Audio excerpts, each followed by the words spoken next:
嗨大家，我是凯。今天要分享的生酮饮食食谱是很好吃的低碳无米粥。如果你想暂时告别大鱼大肉的生酮餐，来点清淡又暖胃的食物，这个食谱非常推荐你试一试哦。我的频道会在每周一和周四分享一款生酮、低碳、无糖的健康食谱。感兴趣的小伙伴记得订阅我的频道，并且开启小铃铛才不会错过每次的分享哦。然后不多说，我们开始吧。首先我们来准备配料。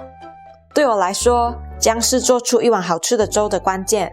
这次凯用了30克，姜味非常重，不喜欢姜味的可以用10到15克就好。先用刀或勺子把皮刮掉，然后切片。想要把姜捞出来的话，可以不切丝，然后放一旁备用。接着切点青葱，葱白葱绿分开，分别切断，总共15克。我觉得皮蛋加在粥里面也很好吃，用了1颗，切碎备用。把500克的水放入锅里，把姜丝、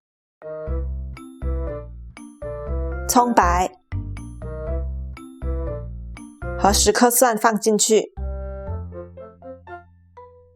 加入1汤匙料酒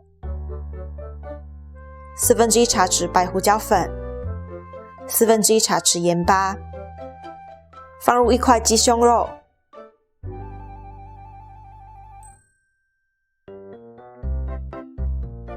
盖上锅盖熬煮。这时候来准备米。凯这次用了300克的白花椰菜，如果想用魔芋米也可以哦，洗干净备用就好了。如果用花椰菜，就把它掰小块放入搅拌机，把它搅碎，差不多像这样就好了，不需要搅得太碎。30分钟后，鸡肉应该熟了，捞出来，用2把叉子把鸡肉掰开。如果你们想用猪瘦肉或肉碎，可以省略这一步，等把腌制好的肉加进去煮熟就好了。把汤里的配料也都盛出来。不想吃姜丝的话，可以直接把它丢掉哦。